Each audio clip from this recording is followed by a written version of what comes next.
Hello and good evening, dear followers. I welcome you to this session where we're going to discuss about an interesting topic that is called erectile dysfunction, or commonly known as impotence. My dear colleagues, my dear followers, this topic that we are going to discuss is very, very sensitive in as far as the life of every mature man is concerned. As you know, this topic about erectile dysfunction has caused the breakup, has led to the breakup of many marriages, many intimate relationships, and is still causing so. So I beg each one of you, each one of us, to watch carefully, listen and analyze word by word, statement by statement, and sentence by sentence. You know, worldwide, very many men are always committing suicide. Of course, they first sink into depression, then they develop, they start making attempts to commit suicide, and eventually they succeed because of erectile dysfunction or impotence. Well, you might think that this is a small problem, but as you know, the magnitude of this problem is very, very big.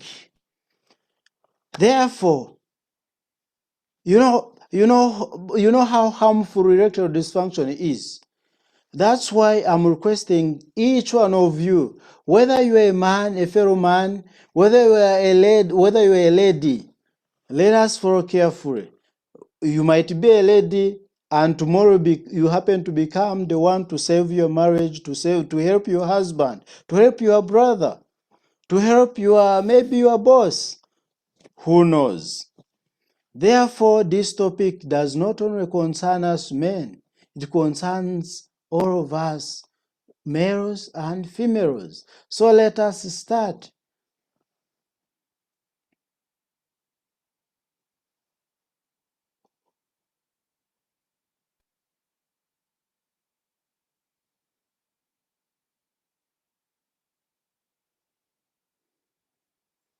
So, erectile dysfunction. You know the present. I don't need to introduce myself because I'm a common figure. My dear brothers and sisters, as we discuss about erectile dysfunction or impotence, we are going to focus mainly on three structures of the human body. We shall find ourselves looking at the blood vessels of the penis, mainly that male organ. I don't want to keep on talking about it.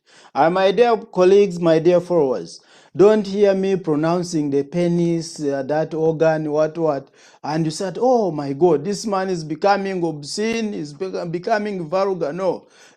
In this session, I'm discussing a very, very sensitive topic, and I believe everyone who is going to watch is above 18 years. So we are going to be focusing mainly on the blood vessels, the nerves, and that is the wiring system, generally,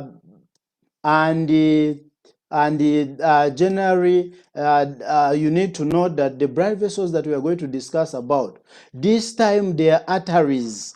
They are arteries, not the veins like we encountered each other when we are discussing deep venous thrombosis. In this case, we are going to discuss about blood vessels, and particularly the arteries, the Harrisine arteries of the penis. We should also look at the wiring system of the body. The wiring system of the body, or the wiring system of the penis, and which follows under nervous system. We should also find ourselves looking at the hormones, the chemical messengers that are utilized within our bodies, that help our body organs to communicate between each other and within systems of the body. So let us begin. So as we proceed, I kindly request each one of you to subscribe to our YouTube channel, Medicentia, as we progress. As usual, with the motto, limitless knowledge. So, what is erectile dysfunction? Erectile dysfunction or impotence is a male condition in which the penis fails to become or stay erect during sexual intercourse or coitus. And as we see, it is the most common sexual problem that affects men. Through its connection to self-image and to problems in the sexual relationships, erectile dysfunction can cause psychological harm. You are aware, like I've said, many men worldwide, not only in our country, but many men, many fellow men worldwide are always committing suicide because of erectile dysfunction. You know what happens? A man can be, the moment maybe my fellow men come to know that maybe I have erectile dysfunction, instead of supporting me psychologically, they are going to start taunting me, calling me that, you know what, Robert was knocked by a sheep. Robert is not a man. Robert should not call himself a man because he's impotent. Those are factors, those words, those statements that are uttered to fellow men with such problems send them straight away into depression, and most of them end up committing suicide. By the way, there's no man who wants or who can wish to become impotent. It is the worst experience every normal man can experience as long as he is still alive. You commonly hear in our villages, in our districts, in our country, globally. The problem is global. You hear women taunting their husbands, insulting them. Do you call yourself a man? Do you also call yourself a man? Therefore, you died a long time ago. You are just a dead living, a moving dead body. Because you are incompetent, you are useless. If you can no longer perform the normal functions of every man in the bedroom, if you cannot perform in bedroom affairs, what are you? You are just useless. Those statements, more so when they are uttered out by a woman insulting her boyfriend or her husband, those statements are very heavy. They're enough to make any man to commit suicide. I tell you. It's like being a gentleman or a man, and you find a very beautiful lady or woman, and maybe she might be knowing that she's very beautiful, but when you make a negative comment that, yes, you are very beautiful, but again, you are brown color, or your brown color is too much. Anyway, you are even ugly. Don't take those statements to be light. Those are heavy statements, very strong statements, which can make that lady or woman to sink into depression and end up committing suicide. So likewise, a man with erectile dysfunction or impotence can sell all his possessions to regain the normal function of that organ that we are talking about today. So, my dear colleagues, you know what this topic means. That is why each one of us should follow and remain keen up to the end. So, let's have a look at the epidemiology of erectile dysfunction. As we see that erectile dysfunction, which we are going to keep on abbreviating as ED, is not considered a normal part of the aging process or senescence process. Nonetheless, it is associated with certain physiologic and psychological changes that are related to age, as we are going to see. In countries like the United States and the United Kingdom, a community survey that was a community-based survey of men who were aged between 40 and 70 years, about 52% of them reported some degree of erectile dysfunction. Then about 10% of the men or who were the respondents reported the complete erectile dysfunction or impotence. Then 25% reported moderate ED, and 17% reported minimal erectile dysfunction, as you can see. Then the incidence of moderate or severe erectile dysfunction are more than doubled between the ages of 40 and 70 years.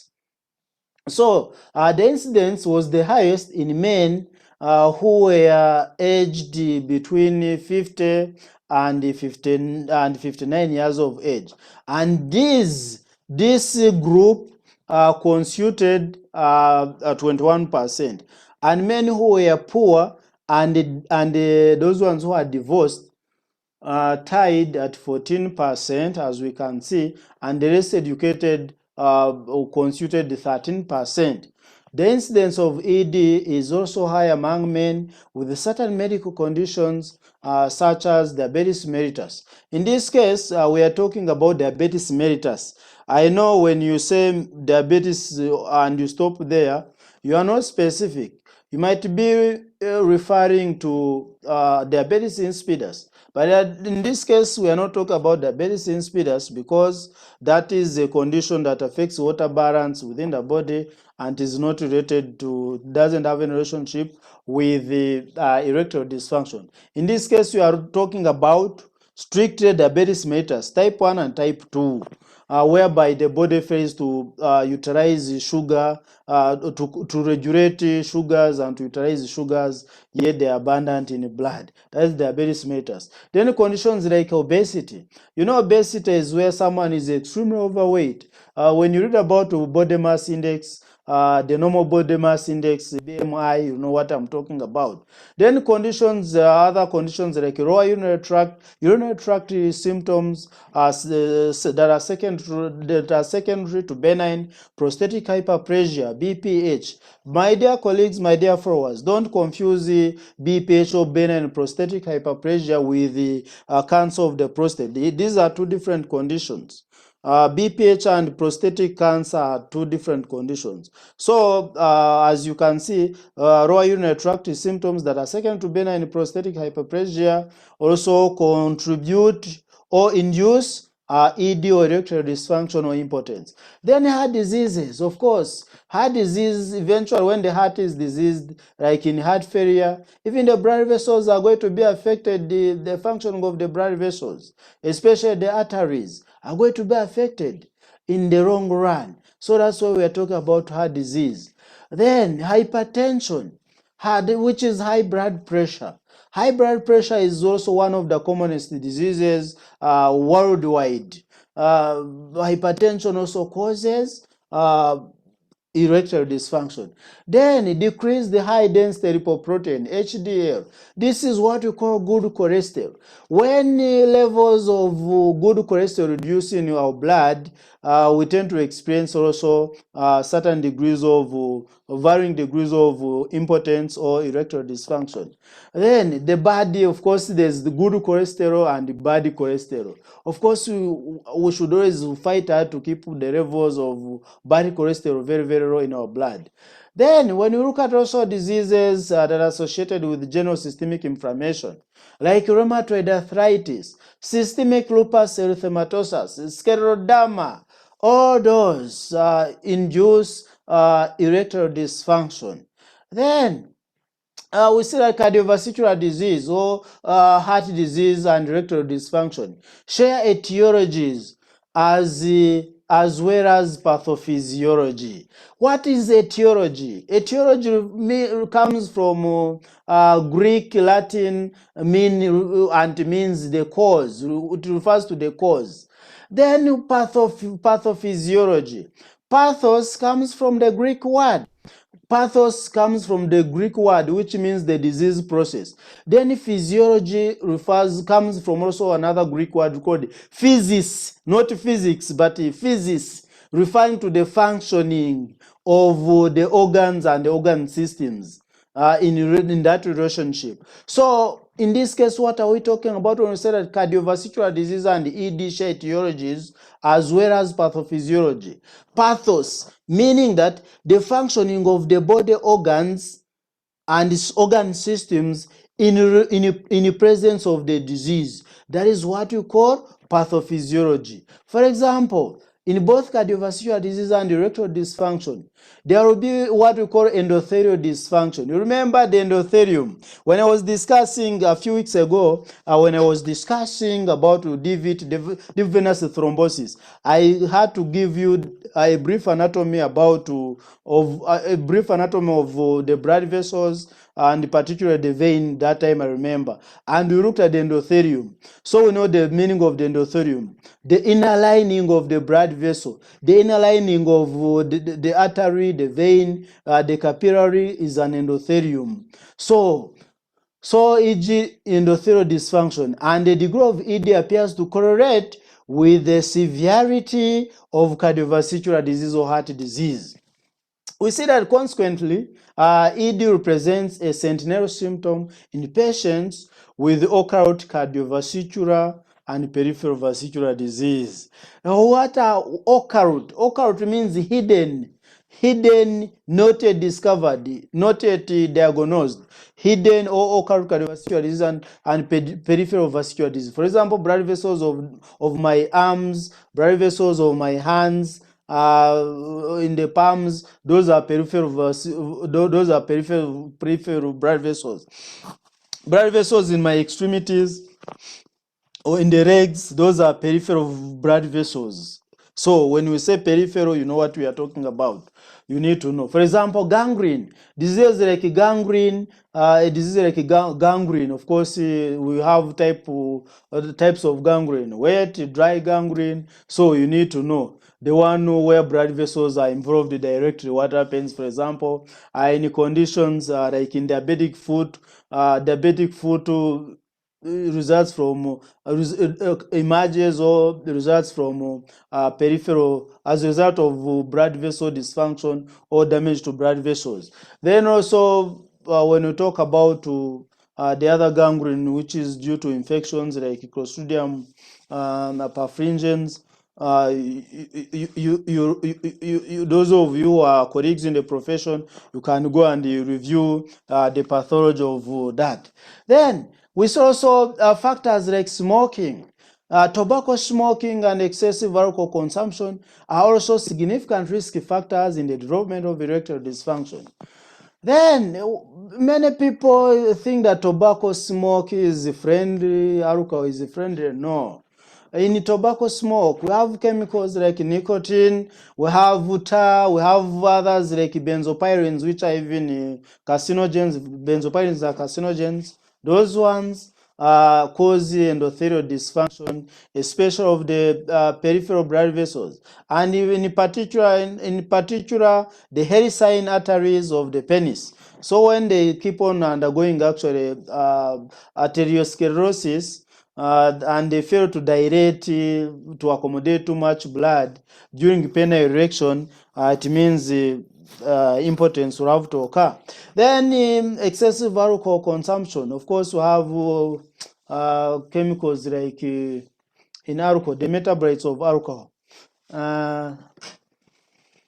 The common metabolite of alcohol, the acetaldehyde. Acetaldehyde also is suspected to be the chief cause of endothelial dysfunction, in particular in those helicine arteries of the penis. So as you see, we have medications that we use in the treatment or management of diabetes or cardiovascular disease. As we see, they add on, actually they increase the risk factors of erectile dysfunction. Well, yes, my dear colleagues, my dear followers, you might say that, oh my God, I have hypertension. Kumbe These are the medications that have been causing me to perform poorly, to lose my ability in the bedroom affairs. So therefore, let me abandon these medications. My dear brother, my dear elder out there, my dear comrade, don't make a mistake and you abandon those medications because they cause impotence. When you are managing diseases, when you are managing our patients, this is what we follow. The criteria that we follow is this. We look at the benefits vis-a-vis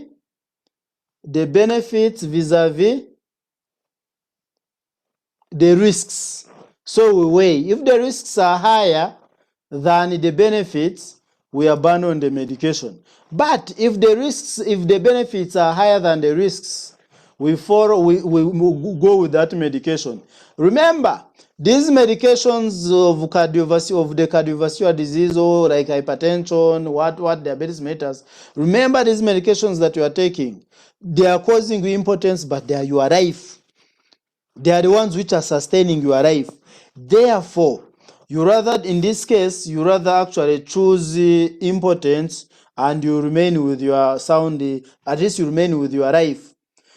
Instead of abandoning them, and tomorrow diabetes mellitus kills you, or hypertension causes you stroke, causes you heart failure, causes you kidney failure, like that. So don't abandon the medications, accept that side effect, and in this case, allow me to not to mention those medications, because I know a good number of you people, of you comrades out there, friends, parents, I know you can easily abandon these medications if I start mentioning them one by one. So for the safety and for the sake of, for the goodness of each one of us, let us avoid them.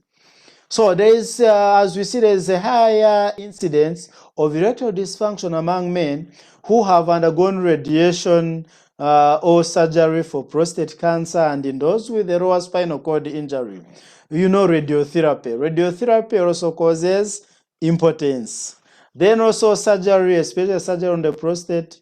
Of course, not only, even patients with BPH, men with BPH, that is benign prostatic hyperplasia, they also do undergo various surgeries. So any surgery action on the prostate can cause a certain degree of ED.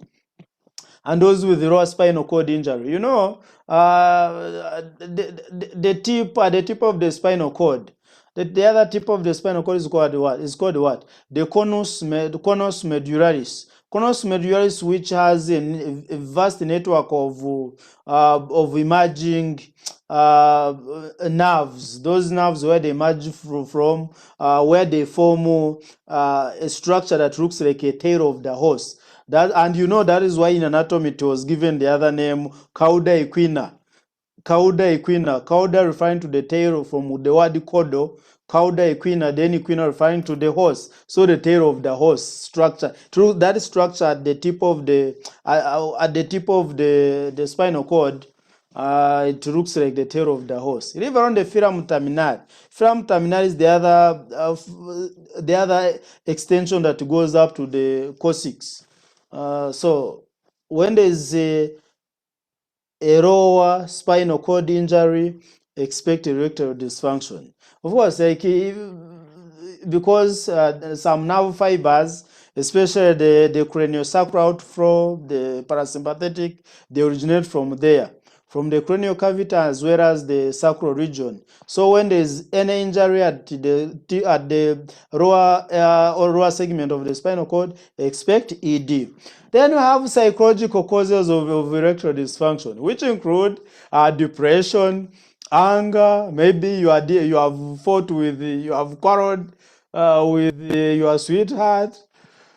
Stress, maybe from unemployment, you have been fired from the job, and other stress-related causes. Maybe the month is over. Maybe I've spent 2 months in the landlord's or landlady's house and you have not paid. Don't expect to start erecting. Maybe you are fleeing from war, from the bullets and the bombs, what. You don't expect, of course, to have to function normally in those affairs. So at this point, my dear colleagues, my dear followers, let us before we look at the pathophysiology of erectile dysfunction, let us have a review of the penile anatomy or the anatomy of the penis, and then the physiology of the penile erection, and remind ourselves about the events that unfold during the process. So this is the gross anatomy of the penis. So as you can see, I'm not going to keep on mentioning all these parts. As you can see, here we have the glans penis, which is the tip of the penis. Then we have the shaft, the penile shaft up to this root, to its root, as you can see. So as we discuss our ED, we are going to keep on looking at these muscles, like the two corpora cavernosa, this muscle and this one, the ones that lie laterally to this one, to this corpus spongiosum. So as you can see, these three muscles, this one and these ones that are lying laterally, they are the ones that are referred to as corpora cavernosa. When it is one, it is called the corpus cavernosum. When they are in plural, they are what? Corpora cavernosa. Then this one in the center or in the middle, it is the one that is called the corpus spongiosum. So in as far as the penile erection is concerned, we are going to be looking at these muscles. At the same time, we shall also be looking at the main arteries. This time we are not focusing on the veins, but we are focusing on the arteries, and in particular, the helicine arteries. So this is the gross anatomy. Let us proceed. So as you can see in this first illustration, we are looking at the structure of the penis. This is the glans penis. This is the penile shaft. Then in this first diagram or the illustration, we are looking at the cavernous artery. We are looking at the arterial system of the penis. The cavernous artery, we are looking at the dorsal artery, we are looking at then also the other two lateral muscles, the corpora cavernosa, then also this muscle which is inferior to these two muscles, which is called the corpus spongiosum. Corpus spongiosum is the one that houses, by the urethra. What is the urethra? The urethra is the other pipe, the other pipe that acts as a channel for the urine, where urine passes from the urinary bladder. It passes through this muscle. Of course, that is where that urethra passes up to the urethral meatus. So as that is what it was. Then we also have this artery, bulbourethral artery. This is the arterial system. Now in this second illustration, we have the penis, but in this case they are showing us the venous system. And in this case, we are not going to talk much about the venous system. We are talking about the arterial system of the penis in relation to erectile dysfunction.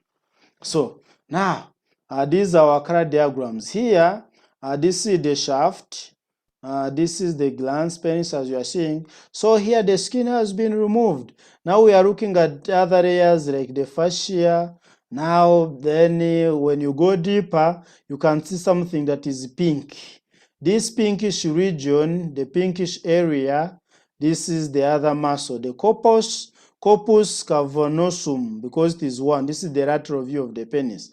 Then the ones that are in blue, these are the veins, or the bluish channels, or the bluish pipes are the ones that are representing veins. Remember, when I was talking about DVT in the previous video, I said that blue in the cardiovascular system, blue color represents veins, whereas red represents arteries. You know the reasons as to why those colors are used internationally. In the anatomical in the vasculature anatomy. Then the red, these deep red structures, they are the arteries that we are going to keep on focusing on. This is where our focus is going to be centered. These deep red structures, these are the arteries. Then you have the yellow structures. These yellow structures are the nerves. The nerves constitute the wiring system of the penis. So when there's a problem with the wiring system or the nervous system, there will be a problem with there will be the erectile dysfunction will result.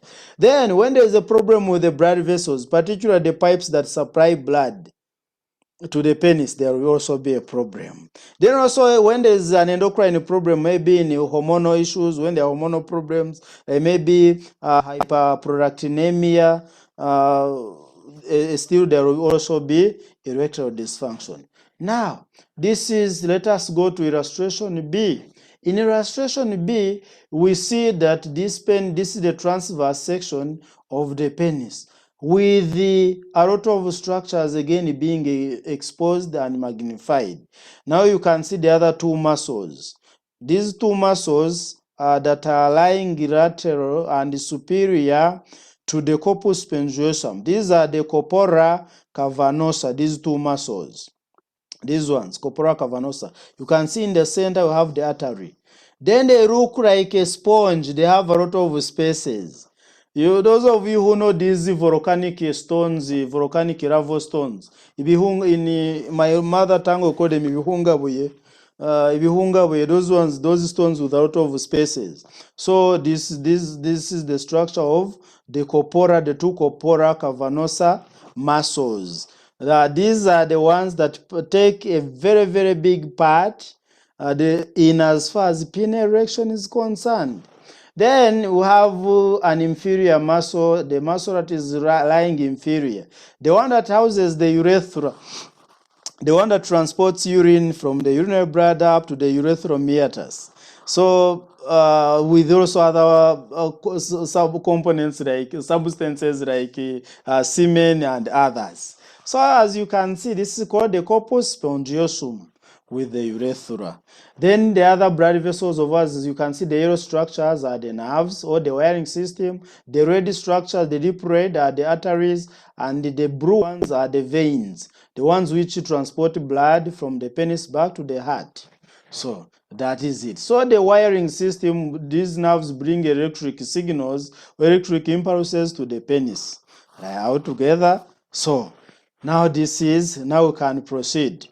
So still, I don't want to delay so much on these diagrams because I have tried to explain them. So this is also another diagram that is showing us the transverse section of the male penis of the penis. So yeah, this is it.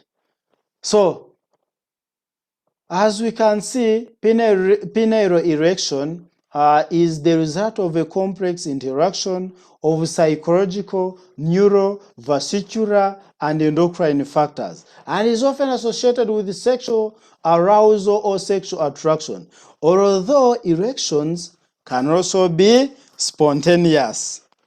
We see that the role, let us have a look at the role of the parasympathetic nerves. Parasympathetic nerves or parasympathetic nervous system. You know that autonomic nervous system is divided into two divisions. We have the sympathetic nervous system, which is the thoracolumbar outflow, and the parasympathetic nervous system, which is the craniosacral outflow. Cranium, from the meaning that cranial cavity, from the skull, some fibers originate from the skull, and the others originate from the sacral region of the spinal cord, and they contribute together to form what we call the parasympathetic nervous system, the one responsible for relaxing, for rest and repair, responses in as far as the nervous system is concerned. Now, in this case, we are going to talk about the parasympathetic nervous system.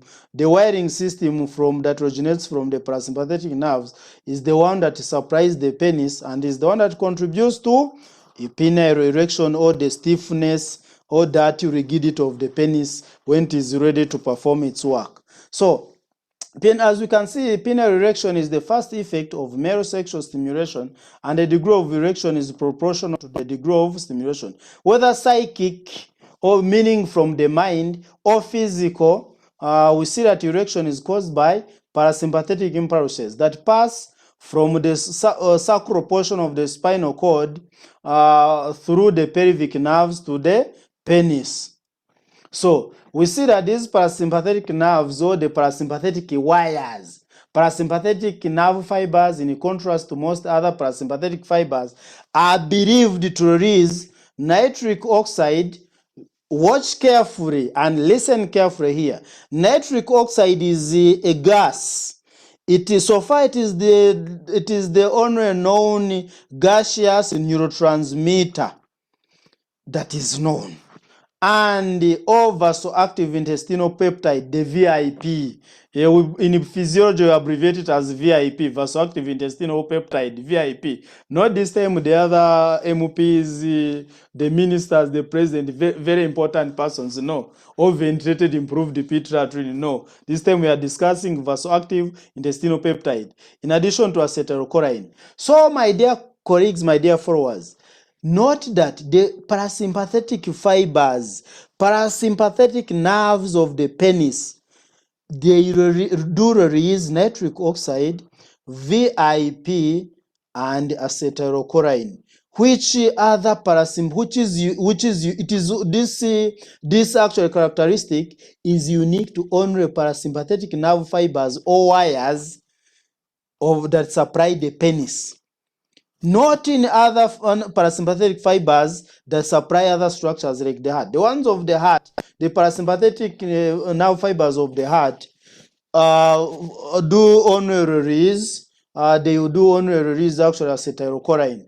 But for these ones, you can see that they release three chemicals: nitric oxide, acetylcholine, and VIP, which is vasoactive intestinal peptide. So this is how special they are. So the nitric oxide especially relaxes the arteries of the penis, as well as relaxes the trabecular meshwork of smooth muscle fibers in the erectile tissue of the corpora cavernosa and corpus spongiosum in the shaft of the penis. Let me take you back briefly to the diagram. You can see the muscles. Let me, use this diagram. This diagram, you can say that it looks like a bread. Bread has a lot of pores. So these muscles, these muscles of the penis, the corpora cavernosa, and in the corpus spongiosum, they are the ones which they can have those spaces which are called the sinuses. So within those sinuses, a lot of blood pools there. And as it pools there, the penis keeps on becoming stiff and harder, and that is what we call the erection phenomenon. Okay, so like the way succulent plants. Remember those succulent plants with the stems that depend on turgidity. When there's a lot of water in those stems of the succulent plants, those stems become harder. Then when they have lost water, they become actually weak stems. They start falling. The stems become actually weak and fall. So that is also, I can relate that to the structure of the penis. So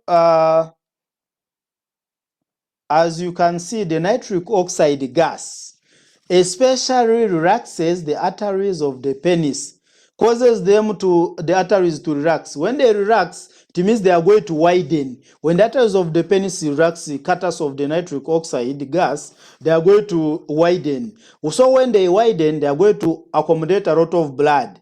And too much blood in the penis is the one that causes the magic of erecting or making the penis stiff. Okay? So likewise, the muscles of the muscle fibers of the erectile tissue, particularly the corpora cavernosa and the corpus spongiosum in the shaft of the penis, they also relax. As they relax, the other pores, the other spaces or the sinuses that you have seen, they also keep on widening. As they widen, they accommodate a lot of blood. So when they accommodate a lot of blood, the penis is going to become more stiff and harder, like that. So when you read about priapism, colleagues in the profession, this is at this session, at this moment, I can advise you to go back and read about priapism. This is not, it is abnormal penile erection, sustained penile erection. Of course, it is painful. You shouldn't celebrate that you have priapism. It is actually, it is very, very painful. No man should ever wish to have priapism. So what are we talking about? When you look at, when you talk about the craniosacral outflow, this is what we are talking about. This is the brain, this is the spinal cord. Of course, now this is, here we are looking at the central nervous system. This is the brain, and this is the spinal cord. Now, this is the lower portion of the spinal cord. The lower portion of the spinal cord, you can see we have the pelvic nerves. The pelvic nerves, which are part of the parasympathetic nervous system, we have the distal, of course, this one supply distal colon, the rectum, like that. Then other fibers go, or other wires go to the genital urinary tract, like the penis, where the penis belongs. Now, then you have also other parasympathetic nerve fibers that originate from the cranial cavity or the skull cavity, supplying other structures like the esophagus, nasopharynx, the heart, what. So, but in this case, we are focusing on the parasympathetic nervous system, particularly the division, the branch, the fibers that supply the genitourinary tract. And therefore, as you can see, this is one of the reasons. You can see this is the cranial cavity. This is the sacral region.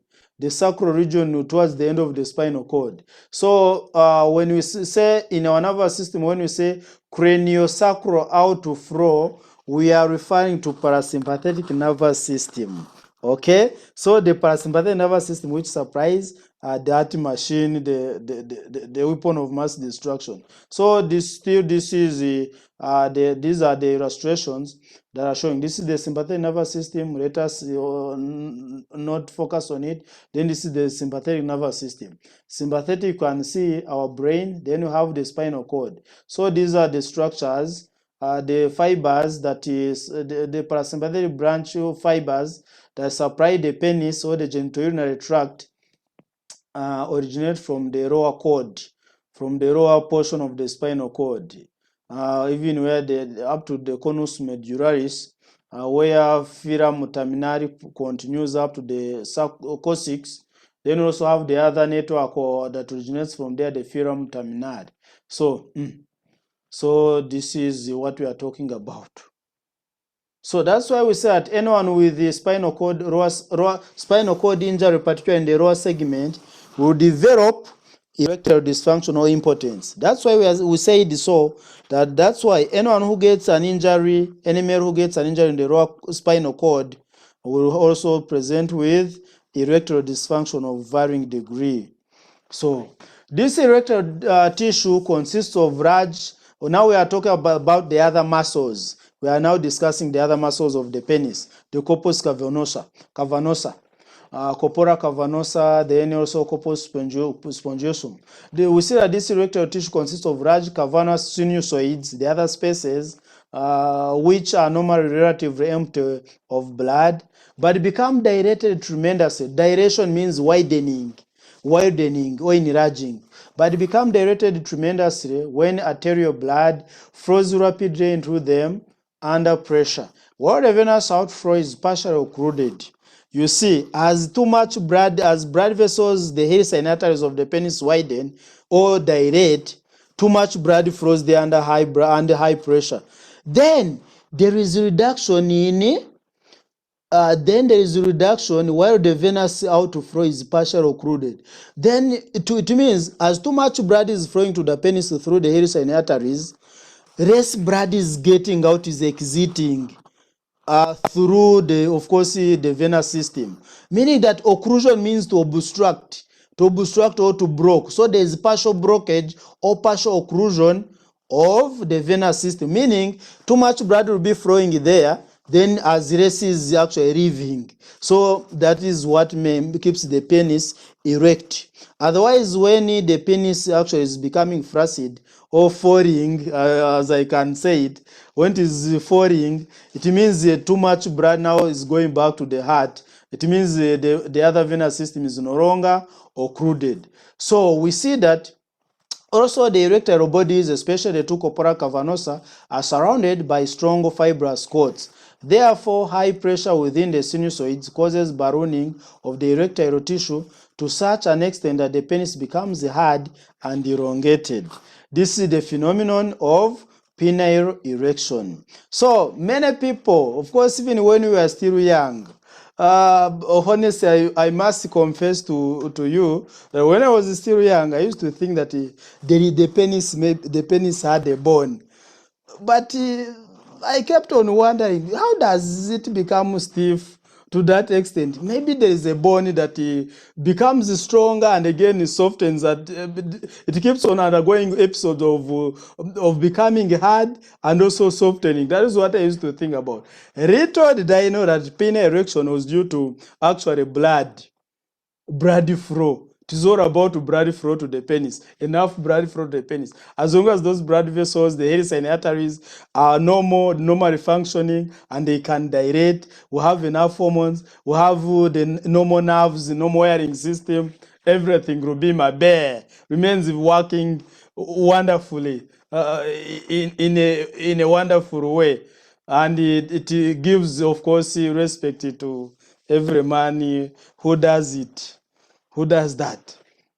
So now let's have a look at an overview. The brief review of the penile erection at the chemical level, at the physiological level, or at the biochemical level. This is what happens. We see we have the nitric oxide.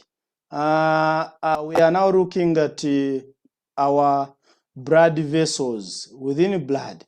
You see we have the cyclic guanosine monophosphate, cyclic GMP, cyclic guanosine monophosphate in our blood as well. Then we have our nitric oxide gas. Now what happens? The moment nitric oxide gas crosses this phospholipid membrane bilayer in the cell, we are going to see it. Of course, what makes it to be active, of course, to be formed, we have the nitric oxide synthase. So what is this nitric oxide going to do? It is going to stimulate or to activate what we call soluble guanylate cyclase, which is SCGC enzyme. And eventually, we are going to see this enzyme being activated to convert guanosine triphosphate, and this guanosine triphosphate is going to help us to generate cyclic guanosine monophosphate. Ignore this cyclic guanosine monophosphate which is in blood. We have our nitric oxide gas, which is going to activate the soluble guanylate cyclase enzyme, and this guanylate cyclase enzyme is going to convert or to break down the guanosine triphosphate into cyclic guanosine monophosphate. You can say a monophosphate. Well, then here we have guanosine triphosphate is going to give us cyclic guanosine monophosphate. And the cyclic guanosine monophosphate live around this enzyme, the phosphodiesterase. I'm going to talk about it later. Now, cyclic guanosine monophosphate is now going to end up activating another enzyme called the protein kinase G, PKG. It is abbreviated as PKG. And PKG is going to end up also activating another enzyme called myosin phosphatase. Myosin phosphatase is found in the smooth muscles of the blood vessels, as well as also the other muscles of the myosin heads of the corpora cavernosa muscles. So the moment this myosin phosphatase is activated, we are going to end up with another cascade where the smooth muscle of the arteries are going to relax. As they relax, it is not only in the arteries, by the way, it is not only going to occur in the hairs and arteries. We are going to see the hairs and arteries, smooth muscles relaxing as they cause dilatation or dilation, then to accumulate a lot of blood. Then we are also going to see muscles of the corpora cavernosa and also corpus spongiosum also relaxing. As they relax, it means in the other sinusoids that we saw, we are going to end up with more blood. We are going to end up with more blood filling in the penis, and eventually the penis will erect. So avoid this time we are not talking about these pathways. Ignore these are other roles. This pathway together with these two other pathways is where protein kinase G participates. But in this case, we are not talking about only one pathway. So, what does this phosphodiesterase enzyme do? What does it do? What do these enzymes do? The phosphodiesterases. This is what they do. For example, when the body wants to turn off the penile erection, when the body wants the penis to fall down, to go back to its original sleeping mode, we are going to have this phosphodiesterase enzyme converting back cyclic guanosine monophosphate to guanosine triphosphate, meaning that this enzyme is going to activate. It's going to be the one to moderate this this function, and is going to help us to convert cyclic guanosine monophosphate then back to guanosine triphosphate, and eventually the penile erection activity will be turned off. Are we together? Now, the drug that we commonly know, the other drug, the wonder drug, the common one, Viagra or sildenafil citrate, with the other roots, people who consume muito murondo, those who drink those things, the Kazi booster, I don't want to mention them. I hear these days we have Mbogo, we have Mukuzanumi. There are so many on the market. I don't know whether those ones work anyway. But for Viagra, it works. It works, but of course, it has a lot of side effects. If you use it without the advice of a doctor, you can easily die. Many people keep on dying, by the way, because of excessive use. They take an overdose and they get problems. And they realize it when it is too late. And the other people actually choose to die silent. They say, oh, no, they are going to know that I was using Viagra, therefore let me die silent. No. So Viagra or sildenafil citrate inhibits this enzyme or stops the actions of all the activity of this enzyme, and eventually we end up having a cumulative effect of the CGMP, enough of it, without being converted back to GTP, and eventually as it is too much in the blood, and particularly down there in the other organ, we are going to have a sustained erect penis, and that is how Viagra works. So we can go to the next. Let us proceed. So the pathophysiology of erectile dysfunction. As we see, erectile dysfunction may result from three basic mechanisms. We have failure to initiate the penile erection. It can be psychogenic from the mind, endocrinologic from the hormones, or neurogenic meaning from the nervous system or the nerves. Then factor number two under pathophysiology, we have failure to feel, meaning arteriogenic. When for example the arteries remain constricted, when their lumen remain narrow, instead of dilating and increasing their diameter, it means when they fail to dilate, they are not going to feel. As they fail to feel, it means there will be erectile dysfunction or impotence.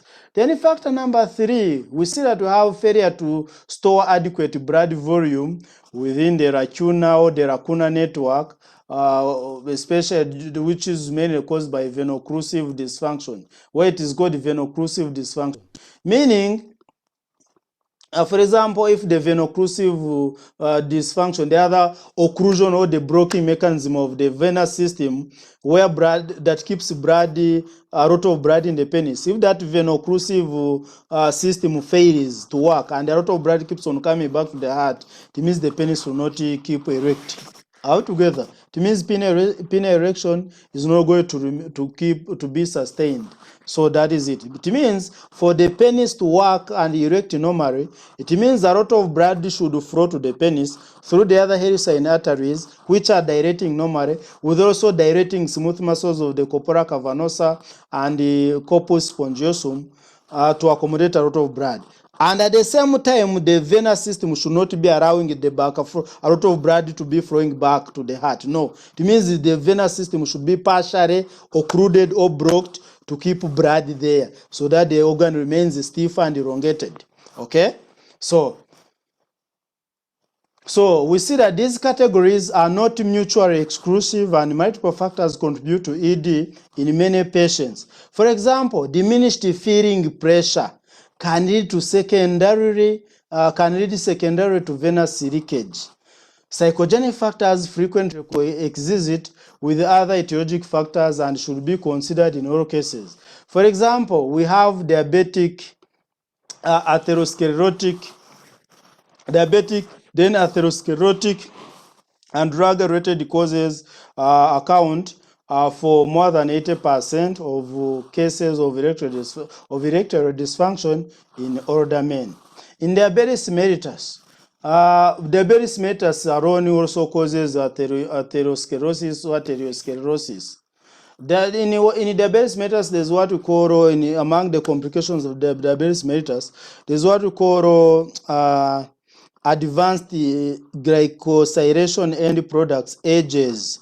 The AGEs, examples of AGEs, we have the methylglyoxal, the glyoxone, and another one. There are about 3 types of advanced glycosylation end products. So when those AGEs accumulate, they are the ones which also start triggering the process of arteriosclerosis and endothelial cellular dysfunction.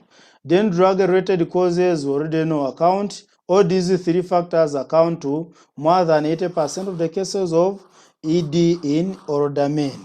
Then when we look at the vasculogenic from the vasculature, the blood vessels, or the pipe system, the piping system of blood. The vasculogenic, the most common organic cause of ED is a disturbance of blood flow to and from the penis. Anything that affects the partial blockage in the venous system of the penis, it will cause to lead to ED. Then anything that affects the arterial system, particularly the helicine arteries, it will also lead to ED. So we see that atherosclerotic or traumatic arterial disease can decrease flow to the lacunar or lacunar spaces, resulting in decreased rigidity and an increased time to full erection. We see that excessive outflow through the veins, despite adequate inflow, also may contribute to ED. We also see that structural alterations to the fibroelastic components of the corpora may cause a loss of compliance and inability to compress the tunical veins. This condition may result from aging, the senescence process, which most of us fear. Many people, of course, billions of people hate aging. Anyway, aging is inevitable. It is bad, but it's inevitable. We all have to age. May result from aging, increased cross-linking of collagen fibers that is induced by non-enzymatic glycosylation, the other ages that I talked about. Then hypoxemia, insufficient or reduced oxygen supply in those tissues will also contribute to impotence, or altered synthesis of collagen associated with the hypercholesterolemia. Hypercholesterolemia, that is where we have a condition where there is excessive levels of cholesterol in blood. So we have also, when you look at the neurogenic factor, neurogenic now, we see that disorders that affect the sacrospinal cord or the autonomic fibers to the penis preclude nervous system relaxation of pineal smooth muscle, thus leading to erectile dysfunction. In patients with spinal cord injury, the degree of ED depends on the completeness and the level of the lesion. Patients with incomplete lesions or injuries to the upper part of the spinal cord are more likely to retain erectile capabilities or capabilities, not capabilities but capabilities, than those with complete lesions or injuries to the lower part. So patients with the upper spinal cord lesions will retain erectile actually abilities. Then those ones within the lower segment that I showed you in the other illustrations do actually go ahead to develop erectile dysfunction or impotence. Of course, diseases that affect the spinal cord, like syphilis. Syphilis, especially tertiary syphilis, can cause also damage to the spinal cord. Then multiple sclerosis, then chronic vitamin B12 deficiency. Remember, acute combined degeneration of the cord. Then we have also others like GBS, which is Guillain-Barré syndrome, all those. Then transverse myelitis, and there are also other autoimmune diseases which affect you also, which can cause erectile dysfunction. Of course, we will have to talk about polio. Poliomyelitis, of course, it affects the neurons. If it affects the neurons in the lower spinal cord, you know what will happen. So let us progress and proceed. We see that although 75% of patients with spinal cord injuries have some erectile capability, only 25% have erections.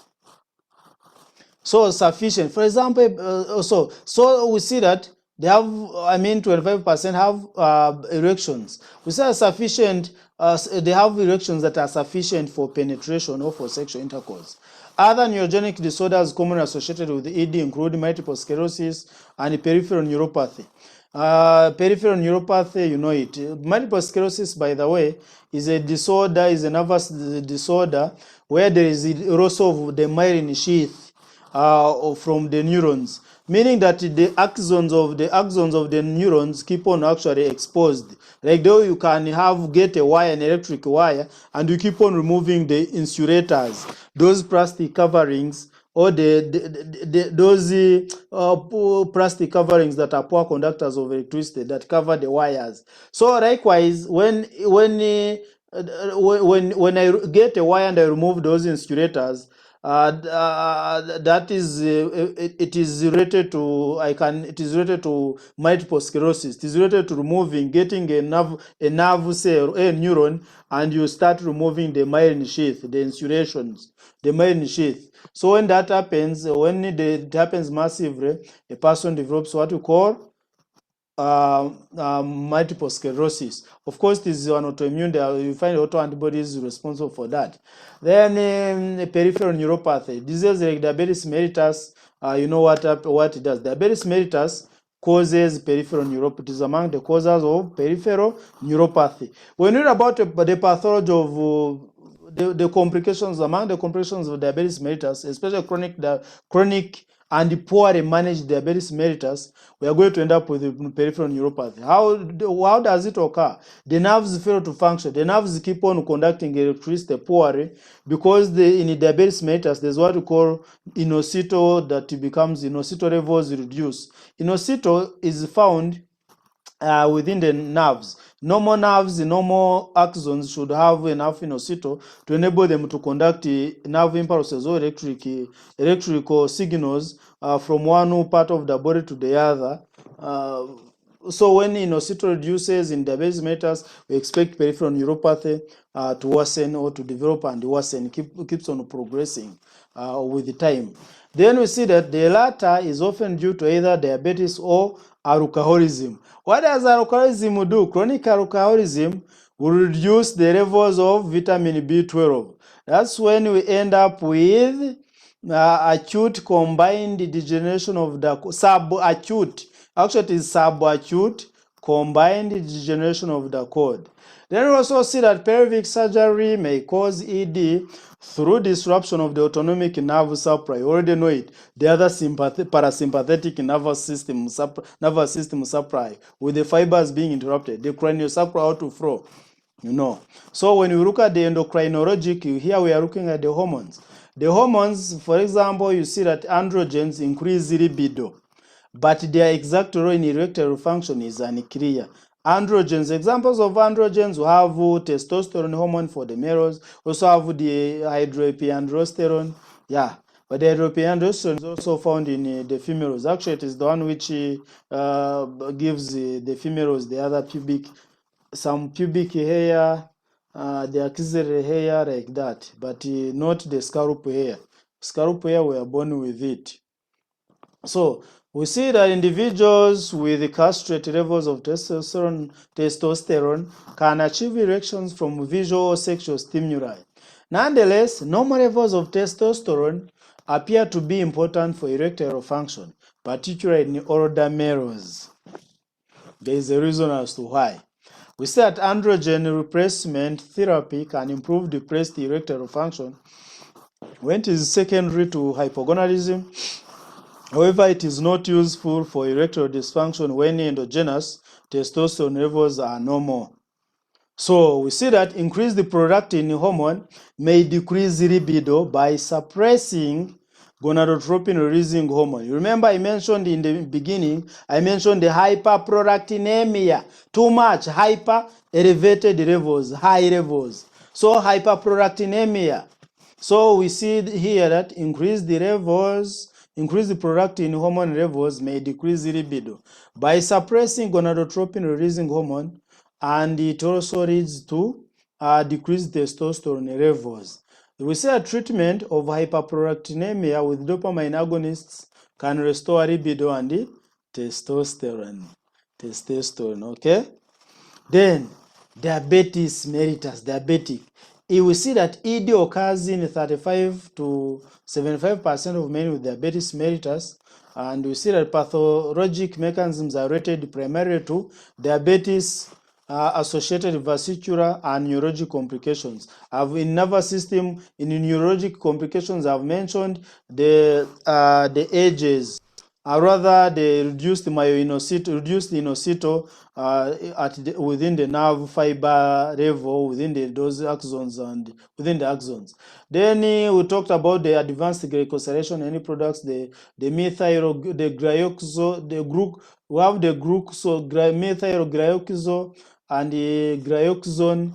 All those ones contribute to the endothelial dysfunction, together with also dysregulated lipid metabolism. When there's bad cholesterol accumulating, forming plaques within those blood vessels to cause atherosclerosis, all those. Then we also have others. You remember the polio pathway, whereby you have sorbitol fructose pathway, and the fructose accumulating in the cells, especially the neurons, causing the neuropathies, you know. Those of you who are colleagues in the profession, you still remember that pathology. We said the diabetic macrovascular complications are related mainly to age, whereas microvascular complications correlate with the duration of diabetes and the degree of glycemic control. Glycemic control means degree of sugar control or glucose control. That is glycemic control that we are talking about. So we see that individuals with diabetes also have reduced amounts of nitric oxide synthase in both endothelial and neural tissues. We saw this. Then when you look at the psychogenic factor from the mind factor, here two mechanisms contribute to the inhibition of erections. Inhibitions mean to stop. Two mechanisms contribute to the stoppage of erections in psychogenic erectile dysfunction. First, psychogenic stimuli to the sacral cord may inhibit reflexogenic responses, thereby blocking activation of vasodilator outflow to the penis. Then second, excess sympathetic stimulation in an anxious man may increase penile smooth muscle tone, and eventually the organ sleeps, goes to the sleeping mode. For example, a man who is anxious, who is worried, who is having a lot of thoughts, who is under the influence of sympathetic, the fight and fright response, don't expect that organ to remain stiff or hard and elongated. It has to go into the sleeping mode, which we can call erectile dysfunction if it is sustained, if the problem persists. So we see that the most common causes of psychogenic erectile dysfunction are performance anxiety, depression, relationship conflict. You are quarreling, the relationship is not, you are putting ropes. Then loss of attraction, sexual inhibition, conflicts over sexual preference, sexual abuse in childhood, and the fear of pregnancy or sexual transmitted disease. All these factors that fall under psychogenic category, you can see will cause a certain degree or certain degrees of erectile dysfunction. We see that almost all patients with erectile dysfunction, even when it has a clear-cut organic basis, develop a psychogenic component as a reaction to erectile dysfunction. Then we see medication-related. Medication-induced ED is estimated to occur in 25% of men seen in general medical outpatients clinics. The adverse effects related to drug therapy are additive, especially in older men. In addition to the drug itself, the disease being treated is likely to contribute to sexual dysfunction. Among the antihypertensive agents, of course, like the thiazide, diuretics, and beta blockers have been implicated most frequently. We see that calcium channel blockers and the angiotensin converting enzyme inhibitors are cited less frequently compared to the thiazide diuretics. So we see that also that these drugs may act directly at the corporal level, the other corpora cavernosa. These drugs may act directly at the corporal level, e.g. calcium channel blockers, or indirectly by reducing pelvic blood pressure, which is important in the development of penile rigidity. We see that alpha-adrenergic blockers are less likely to cause erectile dysfunction. Then estrogens, gonadotropin-releasing hormone agonists, histamine 2 antagonists, and spironolactone cause erectile dysfunction by suppressing gonadotropin production or by blocking androgen action. We see that antidepressant, we also see that antidepressant medications, they are the ones we use in management of depression, our patients who are depressed in mental illnesses. See, antidepressant and antipsychotic agents, particularly neuroleptics, tricyclics, and selective serotonin reuptake inhibitors associated with erectile, ejaculatory, orgasmic, and sexual desire difficulties.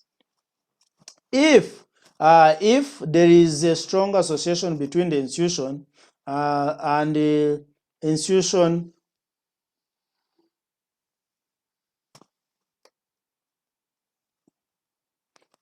we see that if there is a strong association between the institution of a drug and the onset of erectile dysfunction, alternative medications should be considered.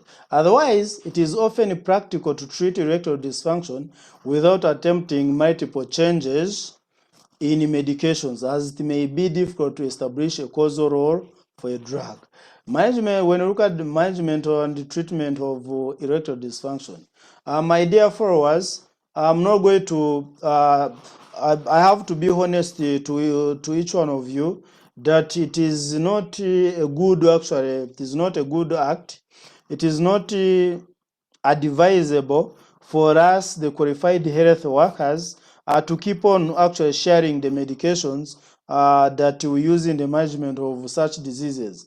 If you want me to maybe guide you and you happen to have such a problem, I request you to keep on inboxing me, and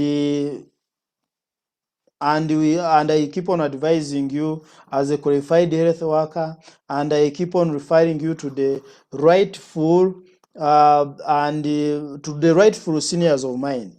Of course, I might fail to handle your problem when we meet or when you consult me, but I can be able to refer you to my fellow doctors who are more qualified than me, who can help you and solve your problem.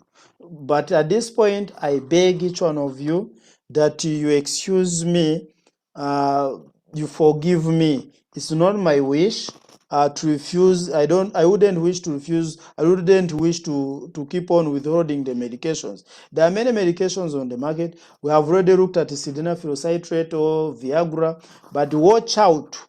Viagra or sildenafil citrate is very, yes, it does wonders. It does a lot of magic, but it also has a lot of side effects. A lot of side effects, and some of those side effects can cause death if you just use it recklessly. That's why before you start using Viagra, you should always consult your doctors. You should always consult your doctors for advice so that you first rule out your diabetes mellitus.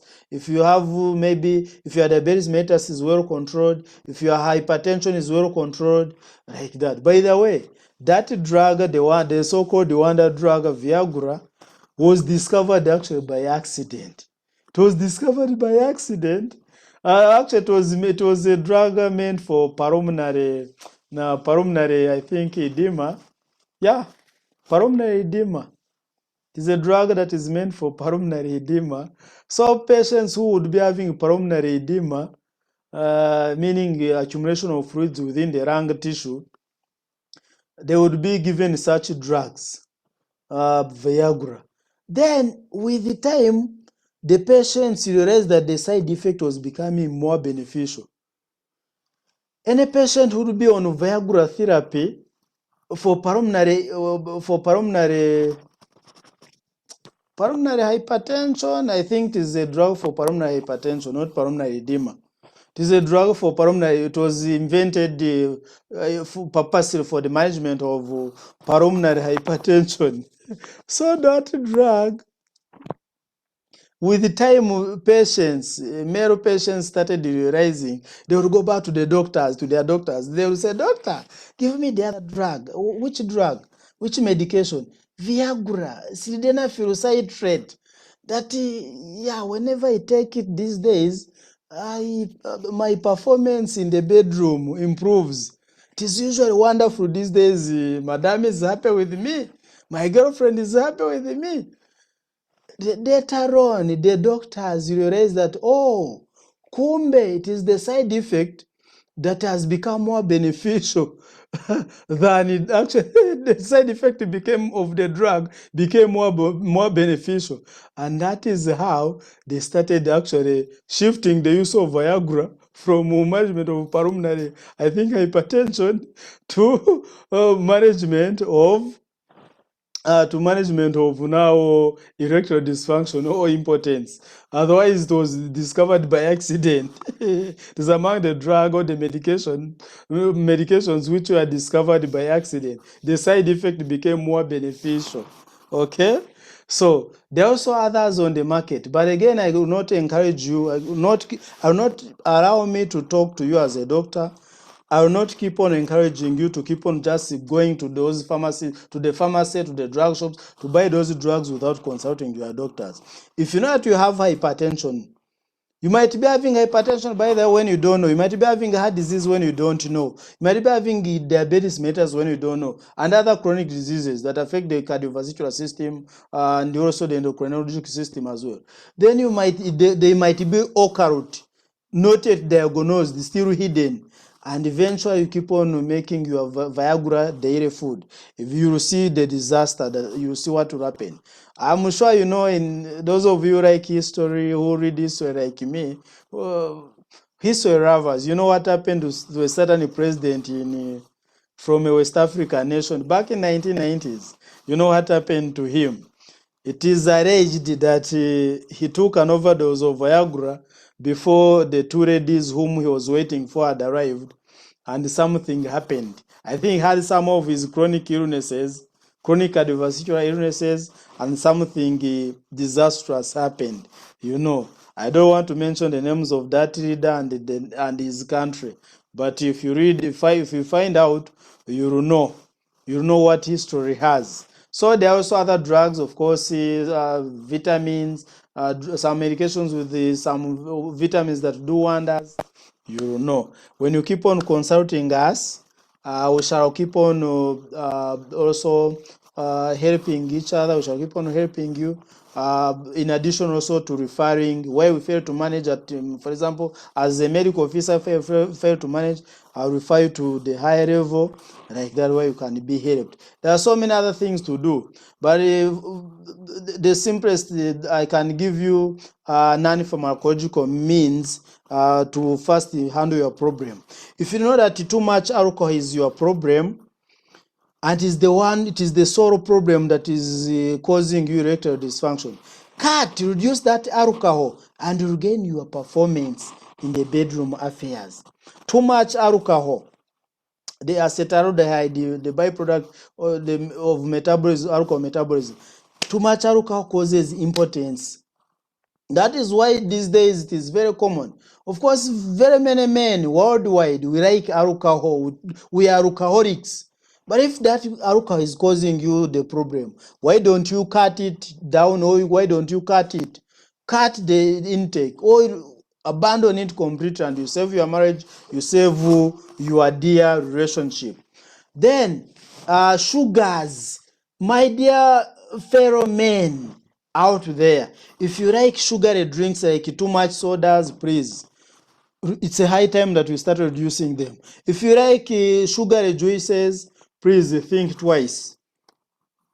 Foods without of sugars keep on contributing, cause erectile dysfunction. Then we also have actually also dehydration. By the way, dehydration is also another common cause of erectile dysfunction. Then if you have stressors, don't rush to taking those medications, Viagra, what. They have a lot of side effects. Solve those psychological problems, issues at home. First solve them. If you are not at peace with you and your sweetheart, you are not in good terms, first solve the differences. You will see things will start coming, actually working very, very well. And to you, my dear sisters, to our dear mothers, our dear wives, our dear daughters, stop taunting your boyfriend, stop taunting your husbands that they are failures, that they have become incompetent in bedroom affairs. You are actually, by doing that, instead of supporting him, instead of even accompanying him and encouraging him to go to the hospital to see a doctor, you are the one actually insulting him that, hey, you have become useless. You also call yourself a man. Hey, I'm about to divorce you.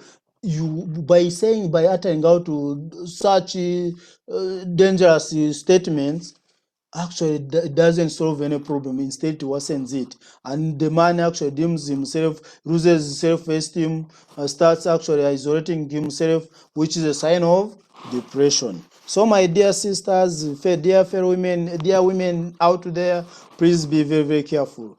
Instead of taunting your wife, your husband, instead of taunting your boyfriend, that he's a failure, has become incompetent, instead of actually bad mouthing, talking about him to your friends, talking about him, about his weaknesses, it is very dangerous.